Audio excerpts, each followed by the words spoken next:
Knowledge above mortality is knowledge proper. Mundane knowledge has no value, for it does not endure. We must enquire elsewhere for permanent knowledge.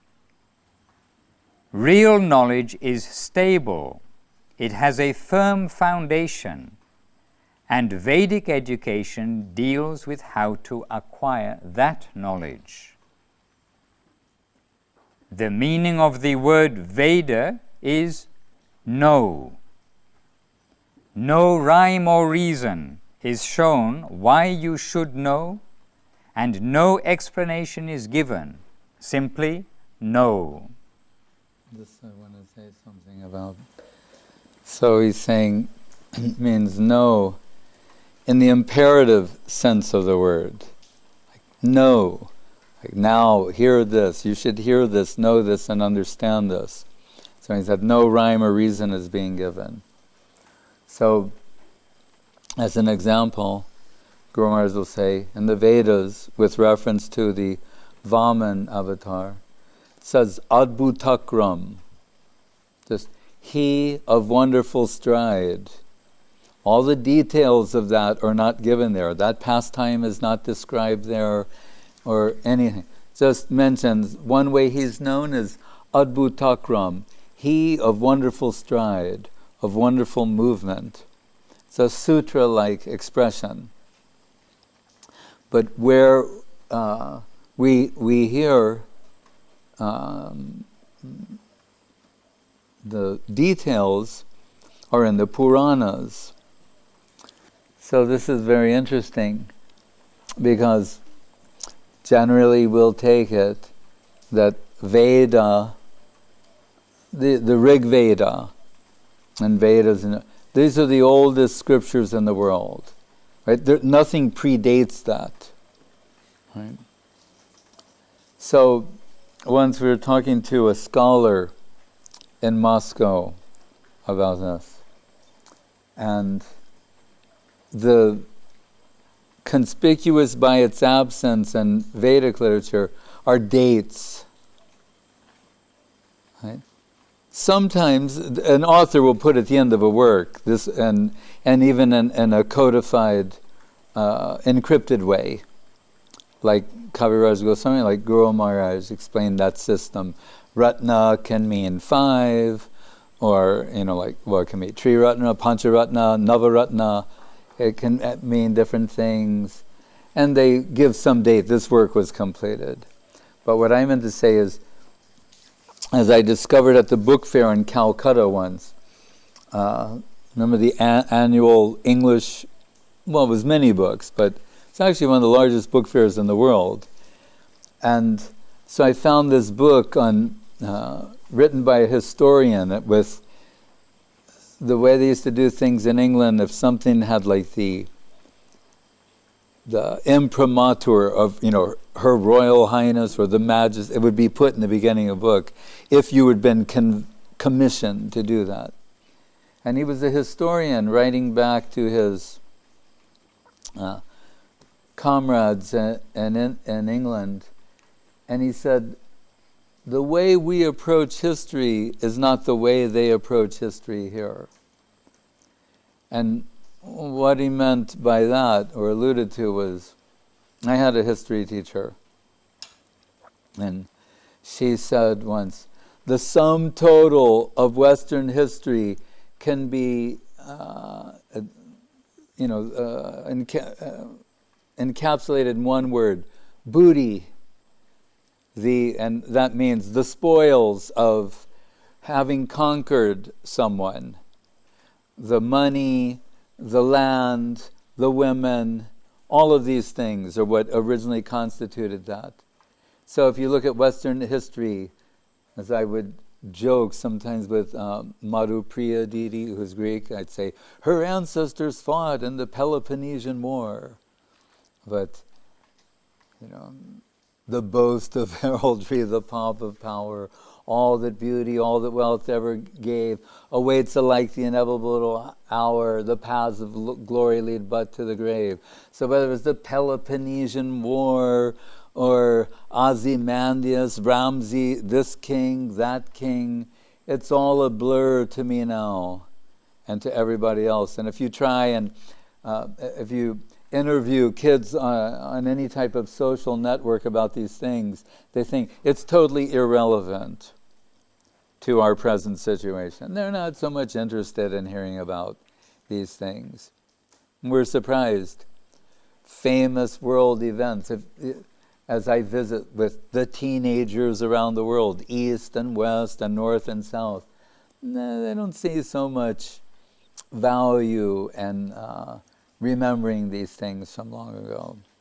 But anyway, that historian, he was writing back, he said, so the way we handle history is, at this date, this group invaded this country and defeated them and took all their possessions. And that lasted for 100 or 200 years, and then another group came in. This is what Guru Maharaj is saying about the knowledge of this world. It does not endure. Right? It's of no value after a certain time. 2 references are given in the Bhagavatam. One, actually, Maharaj Revata, and another, I forget who it is, but someone approaching Brahma. He goes from his planet, like a middle planetary system, to Satyaloka, Bhur Bhuva Sva, what is it? Bhur Bhuva Sva, Jana, Tapa, Satya, the different planetary systems. So he's going from the gross plane of existence into the subtle plane of existence. What do we hear in Bhagavad Gita? Brahma Bhuvanal Loka Punar Avartunorjana. All of them are temporary. In the Bhagavatam, it's further described, Virinchi Amangalam. Even Brahma, in his position, he has to deal with what is amangal, inauspiciousness. Right? So, he went to Brahma, from the middle planetary systems to Satyaloka, topmost in the upper planetary systems, where we get a hint of the time difference in Bhagavad Gita, right? Sahasra Yuga Parjantam Ahoryat Brahmano Vidu. Sahasra Yuga, 1,000 yuga cycles here makes 1 day of Brahma. So 12 hours. 1 day of Brahma, 4,300,000,000 years. Right? Add to another 12, so 8,600,000,000 years. A day of Brahma. Talk about jet lag. Right? So anyway, he goes to that planetary system, he's there, and when he arrives, Brahma is being entertained by some heavenly dancing girls.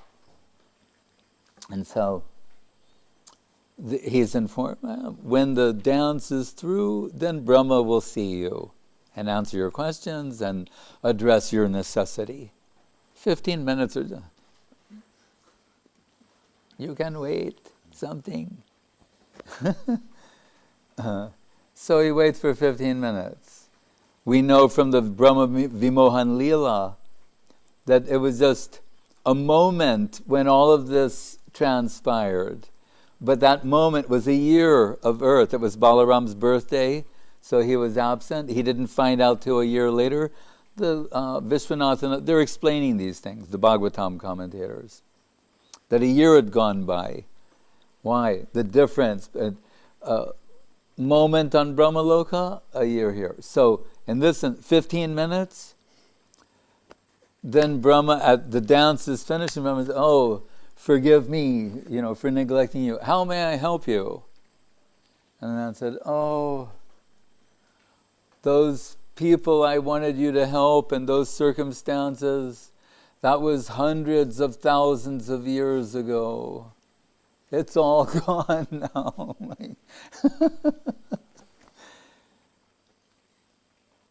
That's what to speak of here. And the world, when we live in the time of planned obsolescence. I first heard that when in the 1960s. Before that, we were given things in containers, like a milk bottle, like in England. They'd have the, what are they called? Gold seal? Gold top. Bottles of milk. Top 2 inches are cream, solid cream, and the milkman would deliver them. Then they told us, no, now we're going to introduce plastic, and these, you just throw them away. It took the people a while to get used to this type of culture. Just throw it away. You mean they don't have milk bottles anymore? He's been gone a long time. I'm well gone, Maharaj. People have said that.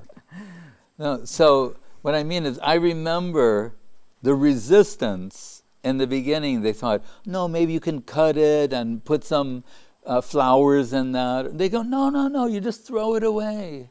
Throw it in the garbage. And it's good for everybody. It's good for the world. It's good for you. You know, they had to convince people to do this.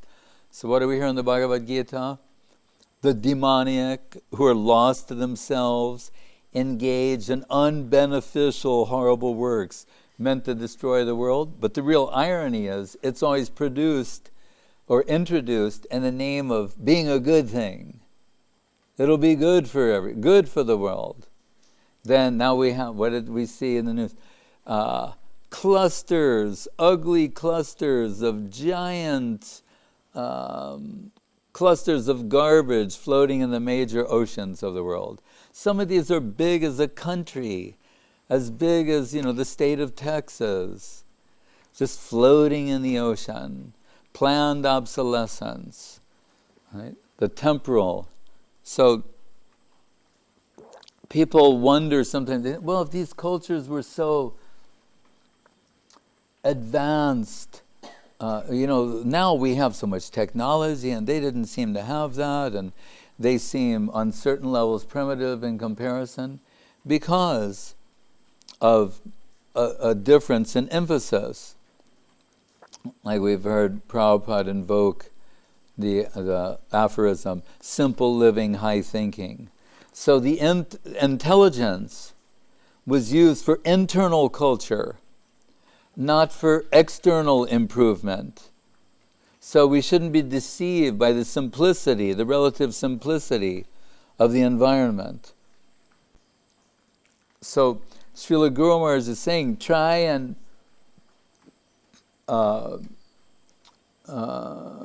refocus on what is substantial. That's what he means by knowledge above mortality. Like in the computer world, there are computer languages that software developers have to learn. But it's even in a short time, it's changed so many times. Someone might find that the language they spent endless hours of their lives, years of their lives, learning and mastering, is now, in a relatively short time, obsolete. Right? It must necessarily be that way. That's the nature of temporal existence. That's why as people grow older, they feel irrelevant. Right? Because what they know seems to lack relevance in the present world or situation. It's changed so much. Right? So, knowledge above mortality. What does that mean? That means on the eternal plane. How will you get that knowledge? So I said originally, here's how. When we mentioned Purana, he of wonderful stride, reference to Vaman avatar. The Puranas, Guru Maharaj said 2 things are important to understand about that. One meaning of Purana is to fulfill. They're going to, sometimes they're called supplementary Vedic literature. What wasn't fully delineated in the Vedas is going to be more comprehensively expressed in the Puranas. And another meaning of, so that's in the sense of fulfill, Purana. But another meaning is old, right? Like that famous sloka, Advaitam Achyutam Anari Ananta Rupam Adyam Purana Purusham Navayovanam Cha. Adyam Purana Purusham, Purana Purusham, the oldest person.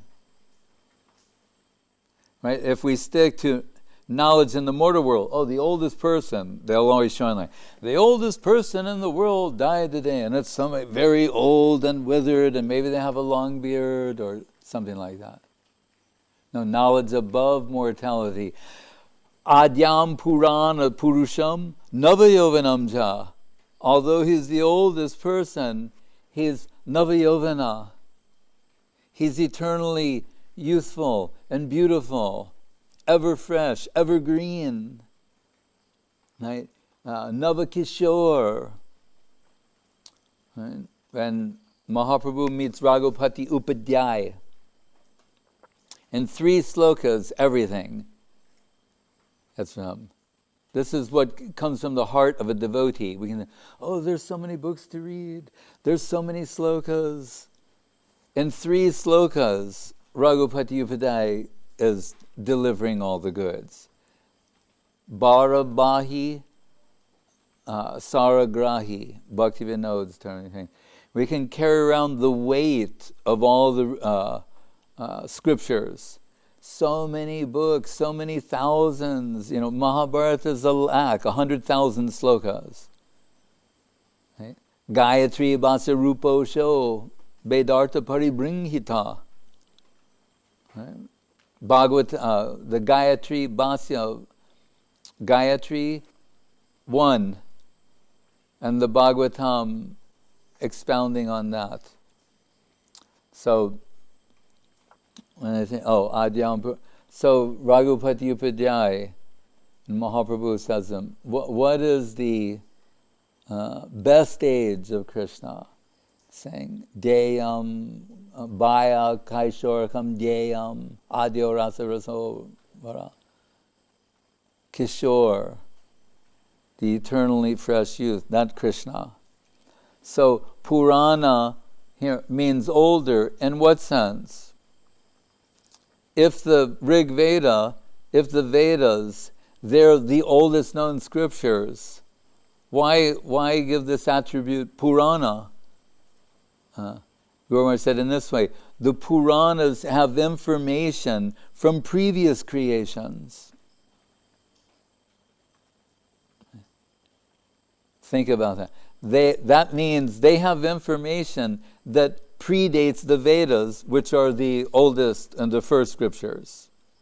So they have knowledge from previous creations. There are some sages who, they lived in the previous creation, or one before that.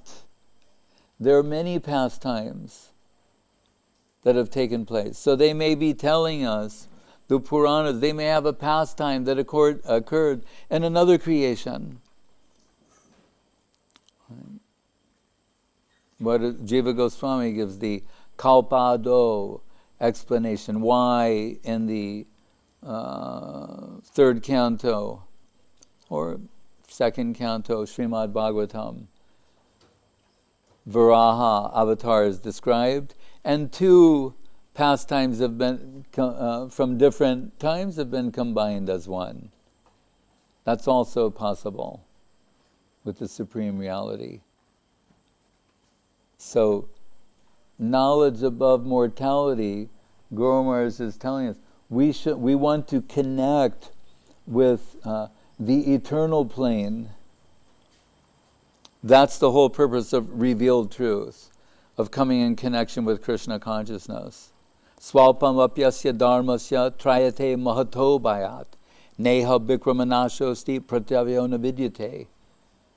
And a little bit of connection with this is of infinitely more valuable than oceans of mundane knowledge or data, information.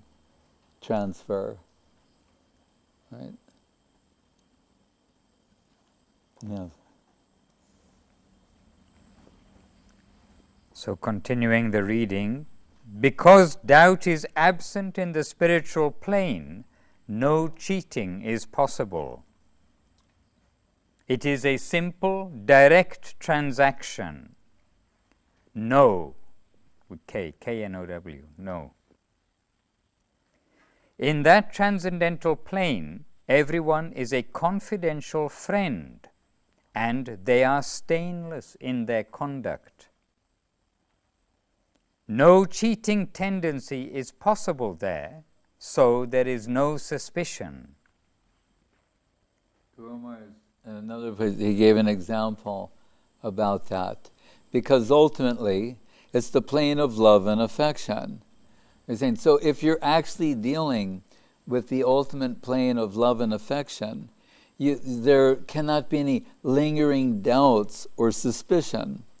And he compared it, he said, to a child being, nourished by the mother, thinking, instead of the child thinking, oh, maybe this breast milk is poison. He said, then what an unfortunate situation you're in. As that is unthinkable, that the mother would poison a child, then there's a plane, Veda Mata, the mother Veda, nourishing everyone with, in this way, in a loving, affectionate way that's beyond doubt or suspicion. And Guru Maharaj would sometimes say, in one of his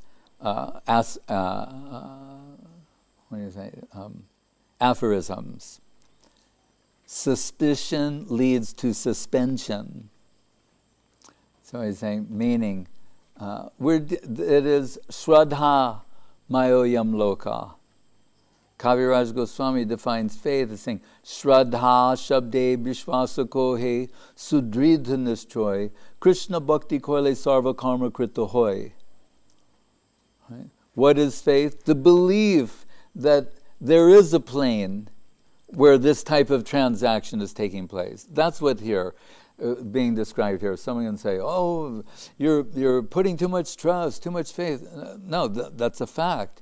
But shall we deny the possibility of a plane where this is the nature of the transaction? It's beyond doubt, beyond suspicion, beyond being, poisoned by ulterior motive. Anyabhilashita shunyam jnana karmadyanavritam anukulyena krishnanushilanam bhaktirutama. Yeah. Oh, so suspicion leads to suspension. So that faith that we have, if we become suspicious, or the intellect tries to analyze a faith transaction, then doubt appears, that disturbs faith, and faith is our only access to this plane. So he says, Shabde Vishvasakohe Sudrida Nishchoy, Krishna Bhakti Koile Sarva Karma Krita Hoy. Faith is about believing that there's this one place, this one plane connecting with all my needs, all my necessities are met. Right? That's a grand advertisement. Any example is there to show its possibility? Yeah. Yata taror mulani shechanena tripyanti tatskanda bujo pashaka.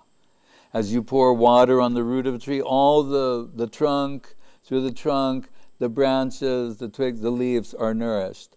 So it is possible by focusing all one's energy in one place that all nourishment can be gathered. He said, or as by putting food in the stomach, that all the body is nourished.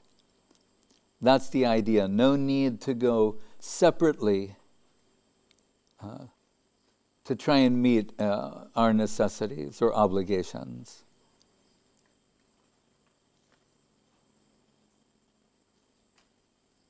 So there is no suspicion. Here we are in the plane of misunderstanding and doubt, so we want to examine everything. We are living in a vulnerable and vitiated plane where people cheat one another. We cannot rely on others, for they may deceive us. But where cheating is unknown, transactions are very simple and straightforward. Now the question arises how to attain that sort of true, comprehensive, and non-deceptive knowledge. In the Bhagavad Gita 4:34, Krishna says, Tadvidhi pranipatina pariprashnena sevaya upadekshyanti te jnanam jnaninas tattva darshinaha. Quote, to learn knowledge above mortality, you must approach a self-realized soul, accept him as your spiritual master, and take initiation from him. Inquire submissively and render service unto him. Self-realized souls can impart knowledge unto you, for they have seen the truth. Close quote. Another point. Guru Maharaj will remind us, the rishis, on this, Jnanina Tattvadarshi, Tattvadarshina, Darshina, Darshi, Drishi, means to see, to experience, to observe. He points out, they don't use the word Srishti, creator, and in the sense like we'll hear of an author. They created this work. It's a product of their imagination. Or as one writer said, adventures of the intelligence. Right? That's not what the Vedic rishis are presenting, but rather their, Guru says, the mantram is passing through their consciousness into this plane. Their perception of the higher reality is passing through their consciousness into this plane. So they're observers. That's the meaning of rishi, drishi, who are seeing and experiencing the truth, and they're transmitting that. I find it interesting in Bhagavad Gita that we know so many scholars outside of India, they also appreciate the work. People you could call, they wouldn't be insulted if you said they were rational thinkers. Right? So they appreciate the substance of Bhagavad Gita. But interestingly, one of the indicators that the substance of it is so overwhelming is that they don't challenge the method of its revelation, how it's been delivered. The method of delivery they haven't challenged. And what do we hear in the very beginning when Dhritarashtra is speaking to Sanjaya? Sanjaya, he's not on the battlefield, right? He says in the end of Bhagavad Gita, Vyasa Prasada Shrutavan. By the mercy of Vyas, I heard this. That's what he says. He doesn't say, I was an eyewitness. I was there, I saw the whole thing, and I'm telling you, that's not what he says. Vyasa Prasada Shrutavan. By the mercy of Vyas, I heard this divine conversation. So right there, they could dismiss the whole thing and say, why should we listen to him? He wasn't even there. How do we know that what he's saying is accurate? That it's true? That it's factual? Right? All these things that are normally of such concern. Why is the method not being challenged? Because of the overwhelming presence of substance, so that anyone who reads Bhagavad Gita, they will see something substantial there. So the method of delivery becomes irrelevant. in the presence of the substance. That's the point.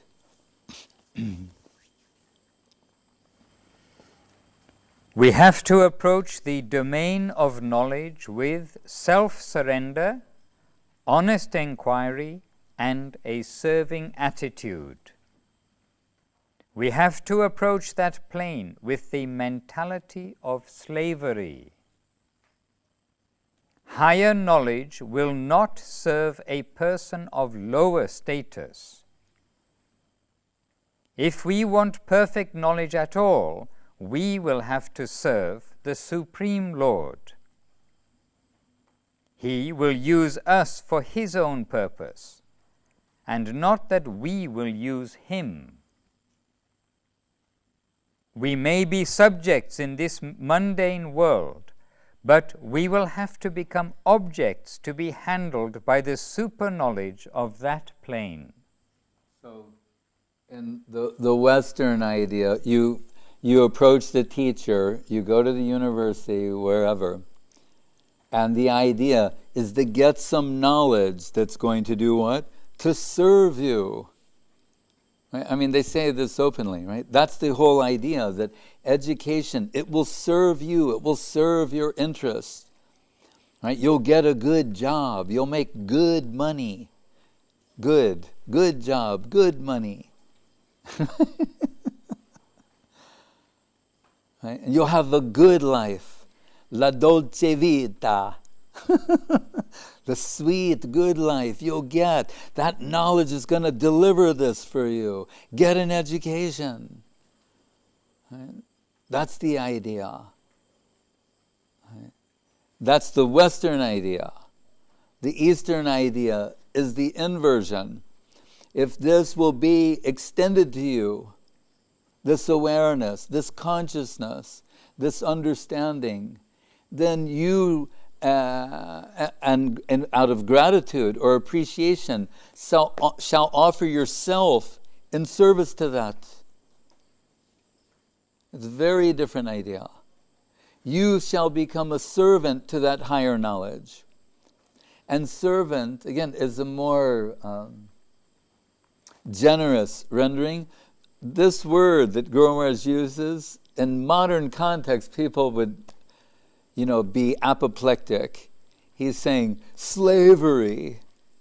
They go, whoa, we got rid of slavery, hundreds of years ago. That, as the British said, observing Gaudiya Math, they're talking about divine slavery. That's the degradation of a human being. And Saraswati Thakur's answer, he said, no, Gaudiya Math stands for the dignity of the human race. So on this point, if you're coming in connection with something higher, what to speak of infinitely higher, what should be your relationship? Equals? Or shall it be, it's infinitely higher? So that's what Guru Maharaj means by daring to use this word, slavery, meaning you have to understand this much, that which is infinitely higher than you has your interest more at heart than you yourself do. And we can say, well, that's really patronizing. Yes, unless it's true. Unless it's true. If we are covered, if we can accept, and even by a rational analysis, I think we can, that our actual identity is buried under layers of acquired prejudice and acquired tendency, sometimes called sanskar, right? Then how can we know what really is our self-interest? Our self is being pervertedly expressed through misconceived self-interest.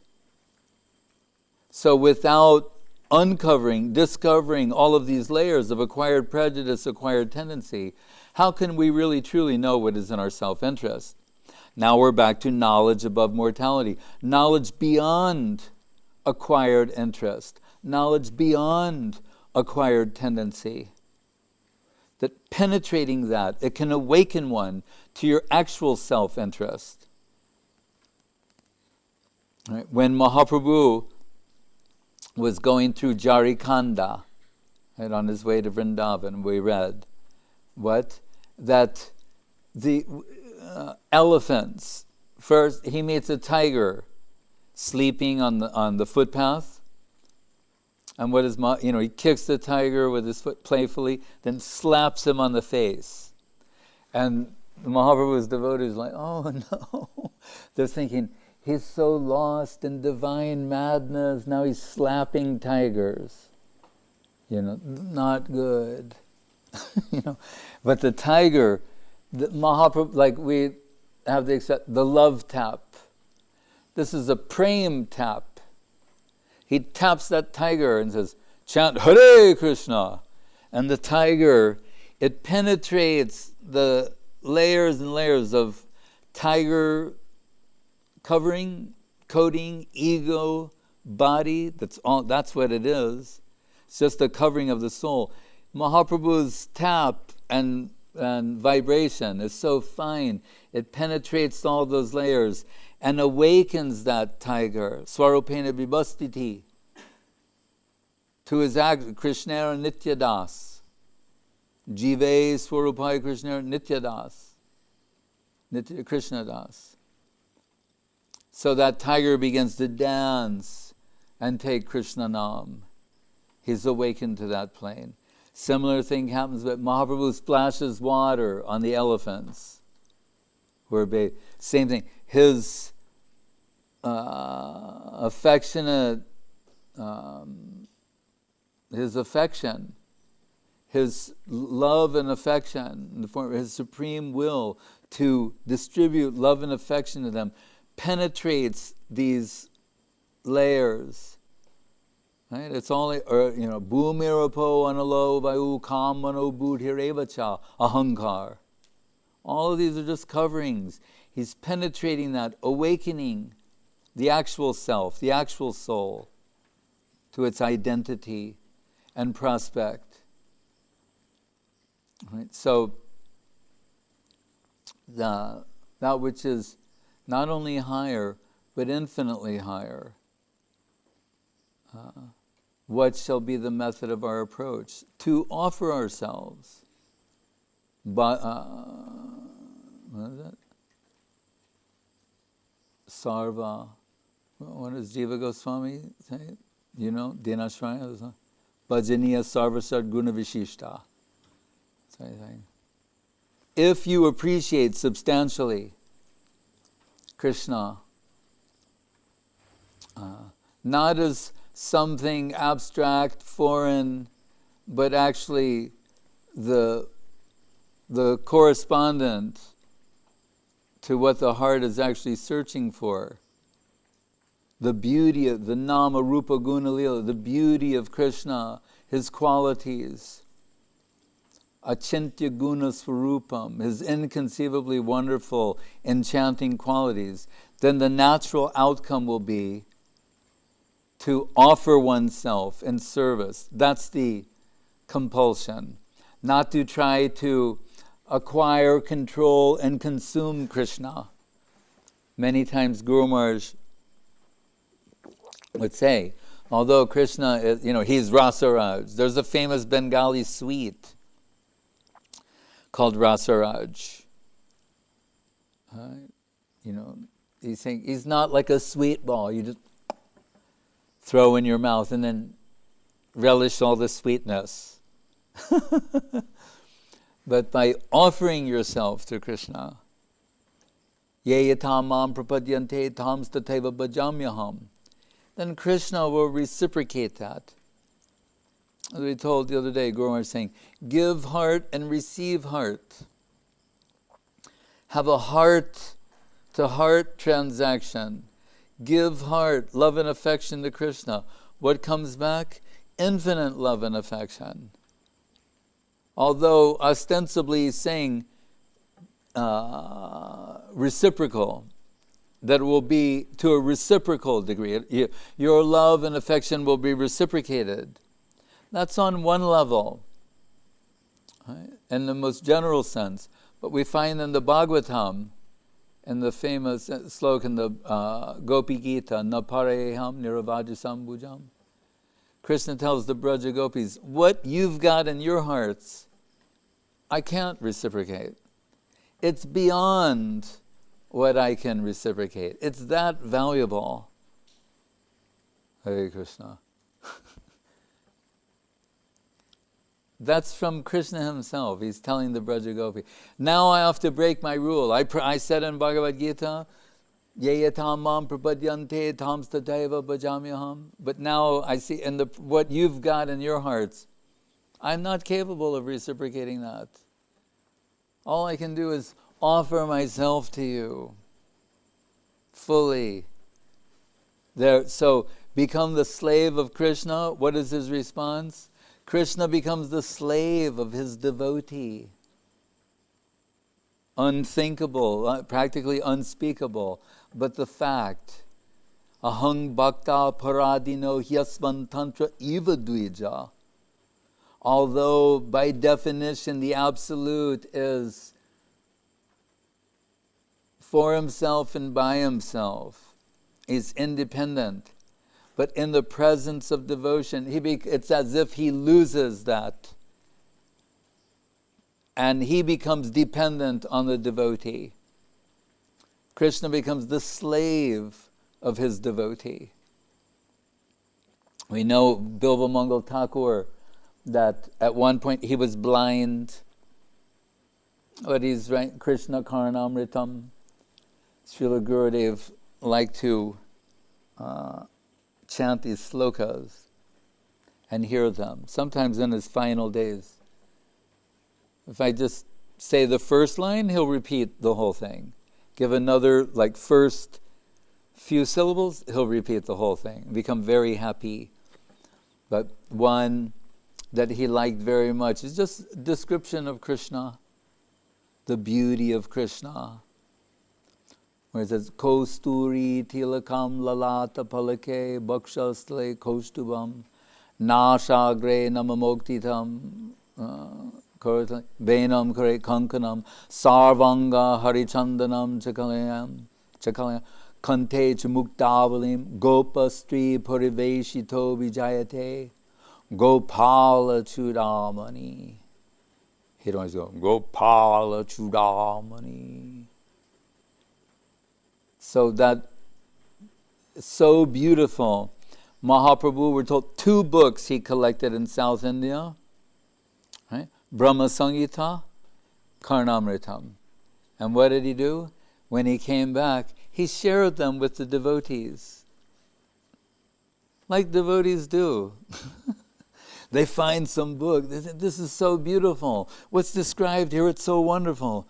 What's the first thing they do? They go to another devotee and tell them that. Oh, Prabhu, you've got to read this. It's so beautiful.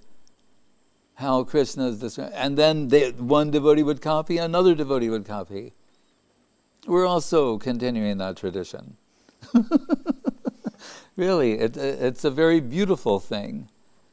Like Mahaprabhu's come, he's in Bhakta Bhav. He wants to share this with other devotees. How beautiful. And who else? With Srup Damodar, Ramananda. Gurudev liked to quote those slokas that appear in maybe 2-3 sections of Charitamritam, saying, how did Mahaprabhu spend the last 12 years in Puri? The last 12. Behind closed doors with 2 people. Ramananda Roy, Srup Damodar. And doing what? Gita Govinda, Krishna Karnamritam, Jagannath Balabhanatak, and so on, Vidyapati and Chandidas. Did I leave one out? Yeah. Anyway, listening to this behind closed doors, that tells us something too. With who? Srup Damodar Ramananda. Mahaprabhu tells Pradyumna Misra, and he said, I'd like to hear some Krishna Katha from you. And Mahaprabhu, Krishna Katha Janina, I don't know Krishna Katha. Radha Govinda Milita Tanu. His Radha and Krishna combined. He said, I don't know topics of Krishna. What can that possibly mean? How can he say that? He said, but you're very fortunate that you want to hear these things, but you should go to Ramananda and hear from him. I heard from Ramananda Krishna Katha, and I'm very satisfied. And I advise the same to you. There's Ek Ramananda. If he had some doubt, we're hearing some doubt, suspicion leads to suspension. If we doubt this is the matter here. If we doubt that such a plane possibly exists, then we're self-condemned. And we think, Krishna, we're sincere to meet Krishna, and he won't reciprocate that. And ironically, we've presented ourselves to so many cheaters in this world. Right? We hear from Banshidas Babaji, from all the great, what is this world? The cheaters and the cheated. What did he used to say? Whole world is just a bunch of thieves. Right? Back to the booty. Right? Thieves, stealing. But here, cheaters and the cheated. So we've presented ourselves so many times openly, fully embrace someone to cheat us. But then when we actually come in connection with Krishna's agent, we'll say, no, I learned my lesson. Then we won't present ourselves. That's the time we have so many concerns, so many doubts, so many suspicions. Right? That Krishna will cheat us. And if Krishna cheats us, that's also good. He's the absolute good, autocrat, despot, and liar. If you're going to be cheated by somebody, then pick Krishna. Then you'll get some benefit. If that's his supreme will, his supreme desire. That's the Braja Gopis' mood. Right? Why Krishna had that headache in Dwaraka? Once the artists were showing paintings to Prabhupada for approval, and he'd look, what is this one? Because he'd be gone for a year, come back, and they go, oh, this one, and like, oh, okay, next. What is this one? This one, okay. Then they show this, and there's a picture of Krishna, like, and Prabhupada said, what is this? And they said, Krishna is sad. Krishna is not sad. He's like, and so he was thinking like how to say, like that time the man to Srup Damodar gives the improper sloka. Now Prabhupada's saying how to save the situation. They already made this painting. He said, you can call it, Krishna has a headache. Because we think, well, Krishna shouldn't get a headache, but that's a pastime. Like, okay. Why? Because he wants Narada Bhakti Sutra, Narada who knows everything, Narada who's been everywhere, Narada who's seen every devotee there is, to observe something, as he sent Uddhava to Vrindavan, to observe something, right? Rishi, to observe and then transmit on the basis of that observation. So he said, yes, Krishna has a headache, and says, no, only the feet dust of a devotee, their foot dust will cure it. So Narada's on a mission from God, goes to the queens of Dwaraka. He said, Krishna has a headache, suffering severely. He says, he needs the feet dust from a devotee to cure himself. And none of the queens want to do that. They're saying, take the dust from our feet. Have you lost your mind? This cannot be a good idea. And if it is, you're a devotee, you're Narada. You're a great devotee, give your feet to us. Goes back to see Krishna. You've got, no one's prepared to give. Oh, I'm suffering so much. Go to Braja. Sarvadharmam parichaja mamekam sharanam Braja. Braja sharanam. Go to Braja. And he goes to Vrindavan. The gopi, they're very, it's a Narad Muni isn't in Vrindavan every day, maybe. Anyway, they're saying, they want to know about Krishna and Dwaraka.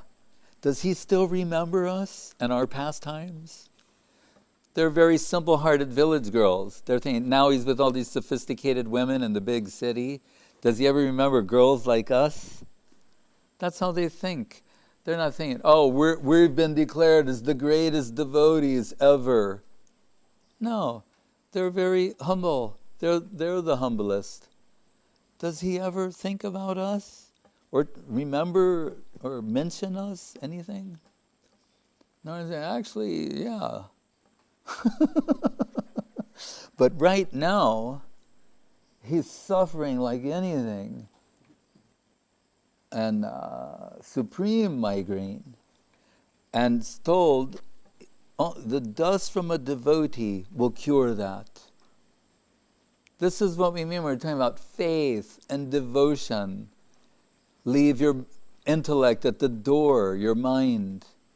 They will not help you navigate this plane. Jnane prayasamudapasana eva. Why tadvidi pranipatena? Because what's the highest aspect? The head, the intellect. You have to bow that to the least aspect of this plane.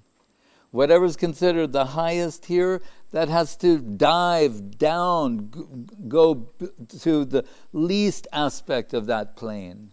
Vaikuntir pritivyadi sakala chinmoy. So he's telling them, needs feet dust from a devotee to cure his headache. And what are the gopis saying? I don't know if I'm a devotee,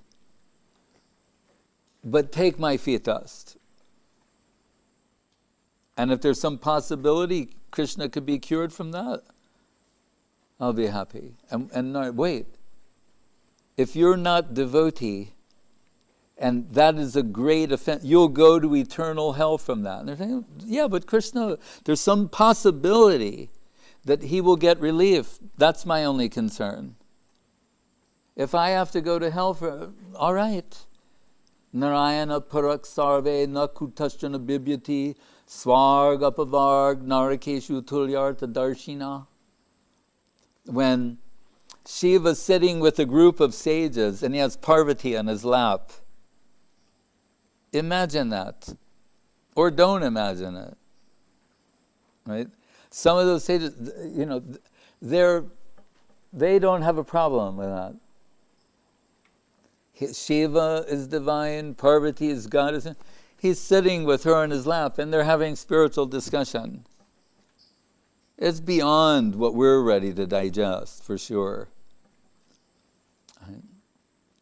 But who's flying in his airplane? Chitraketu. This is a significant turning point in the Bhagavatam, in the 6th canto. It's going to set the stage for Prahlad Maharaj and Shuddha Bhakti. But that Chitraketu, as the pastime would have it, right, is playing a part, a role. The pastimes are cast and scripted, scripted and cast by Baladev and Yogamaya. Who's competent to play these roles? They're extraordinary devotees. But anyway, Chitraketu comes by in his heavenly airplane, seeing this and goes, shameless! Look, he's sitting with this goddess in the presence of these sages. Have you no shame? And Parvati is upset. Don't upset the goddess. That's also a rule we can. Shiva, But she can't tolerate her Lord being insulted this way. And she said, you can go to hell now. Whew. Plain, he's done, finished. But before he leaves, he's saying, Jai, Devi. And what does it say? Narayana Purak Sarve Noku Tashtana Vibhiti. And perhaps Mahadev saying, just see the devotees. What is their nature? He doesn't care for Swarga Pavarg, Narakeshu, Tulyarta. He doesn't care about going to hell, heaven, hell, this place, that place. He's only interested in service. Nadanam najanam nasundarim kavitam ba jagadisha kame mama janmani janmani shure bhavatat bhakti rahoi tuki toi. Mahaprabhu, Guru Maharaj. I'm not interested in money, men, buildings. What good are your money, men, and buildings? I want to be a servitor of Mahaprabhu. Can you help me with that?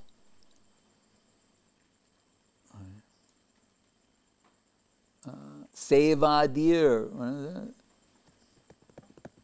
Sangsaresmen kanadopi satsanga sevadir ninam.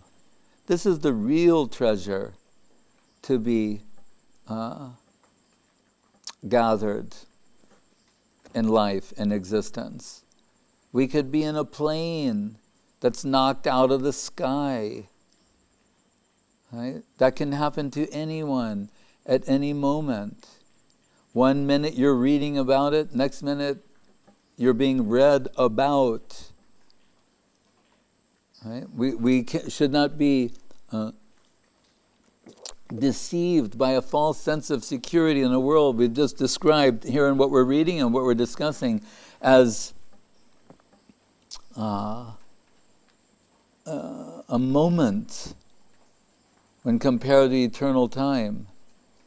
So what do we hear? That in the Bhagavatam, toward the conclusion, that those, like we say, Sukritivan, those with advanced intelligence and understanding, it's mentioned, and even in the higher planets, they seek a birth in the Kali Yuga, which from mundane estimation, from a rational analysis, should be the worst time. I remember when we were newly connected, the Krishna consciousness movement, it was common for the devotees to glorify the Satya Yuga, and sometimes like, oh, it must have been so nice, Satya Yuga. They're saying everybody's Krishna conscious. The pure environment, and Guru Maharaj said, first of all, that it was a spiritually pervasive atmosphere. That's true, but what was their understanding? We're talking about Brahma, Paramatma, Bhagavan. So as he would say, Vedas deal mainly with Brahma, then Paramatma, and he said a hint of Bhagavan. So anyway, so he said, but those who are in the know, they don't desire to take birth in the Satya Yuga. The sloka in the Bhagavatam says no. Rather, they who are in the know, they want to be born in the Kali Yuga.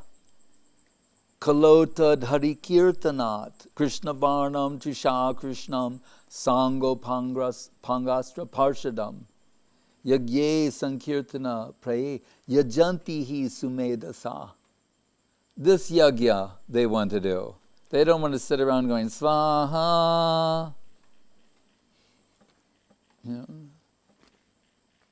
They want to do Harinam, Nam Sankirtan, Nam Sankirtan Kalo Parama Upai.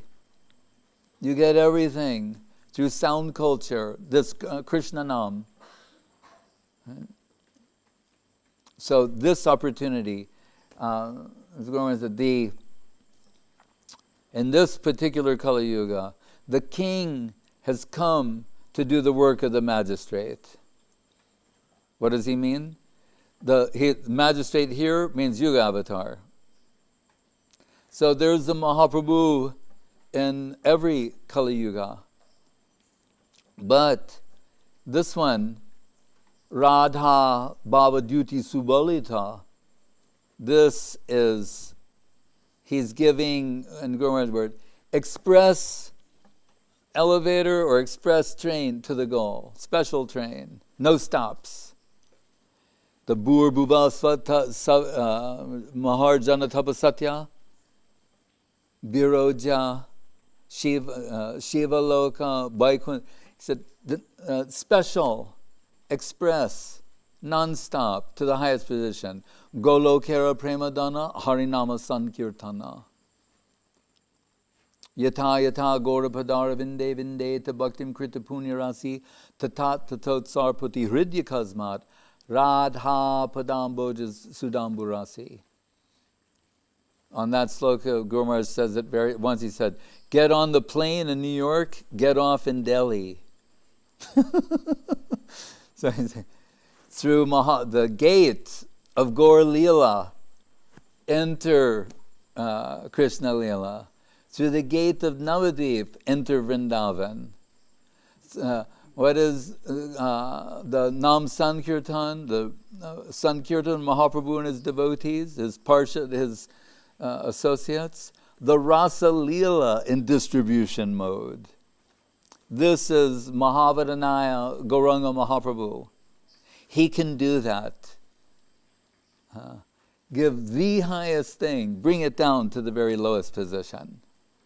So those in the know, the Sukritivan, Sumedasa, those of refined theistic intellect, they'll say, oh, this Kali Yuga, we'll get the best opportunity there. Hare Krishna. Can you sing Hari Harai? If you wish. I wish. You wish. I wish. It is my wish. Hari Haraya Nama Krishna Yadavaya Madhava. Hari Haraya Nama Krishna Yadavaya Namaha.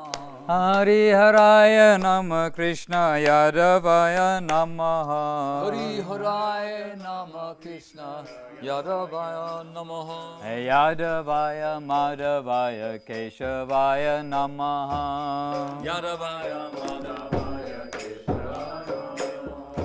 Gopal Govinda Ram Shri Madhusudan.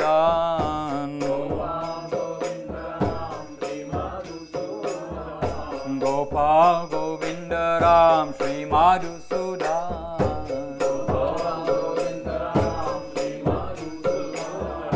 Giridhari Gopinatha Madana Mohan.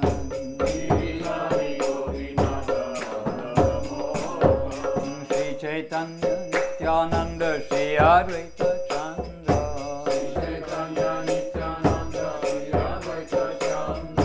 Radhara Shiva Sari Gaura Bhakta Vrinda.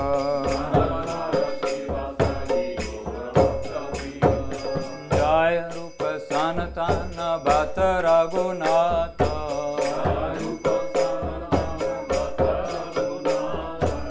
Jiva Gopala Bhatta Dasa Raghunatha.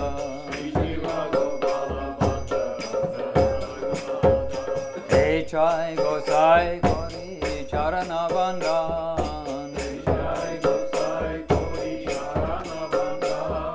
Yaha Hoite Vigna Nasha Vishta Puran.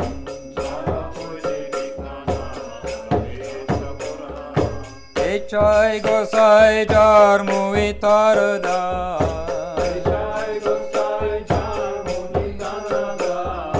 Tasavara Padarinu Mora Panchaga.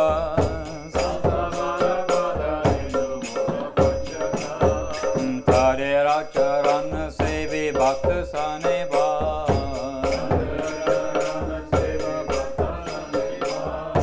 Janame Janame Mora He Abela.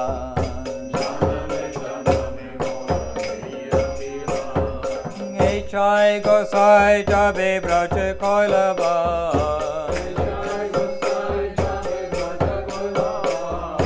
Radha Krishna Nitya Lila Korela Prakash.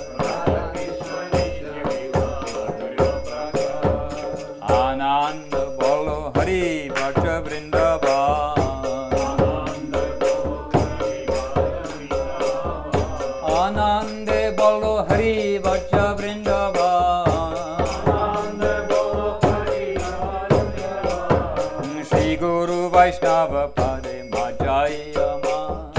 Shri Guru Vaishnava Pada Jaya. Shri Guru Vaishnava Pada Padma Kore Aja. Shri Guru Vaishnava Pada Padma Koriya. Nam Sankirtana Kore Narottama Das. Hare Krishna, Krishna Krishna, Hare Hare. Hare Rama, Rama Rama, Hare Hare. Hare Krishna, Krishna Krishna, Hare Hare. Hare Krishna, Krishna Krishna, Hare Hare. Hare Rama, Rama Rama, Hare Hare. Hare Rama,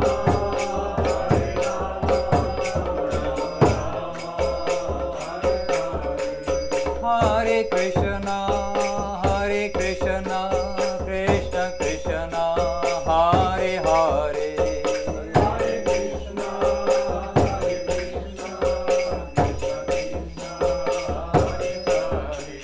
Hare Rama, Rama Rama, Hare Hare.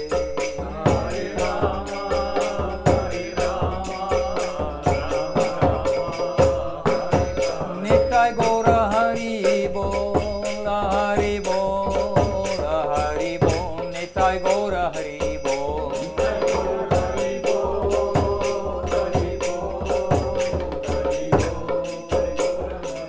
Nitai Gora Hari Bol, Hari Bol, Hari Bol. Nitai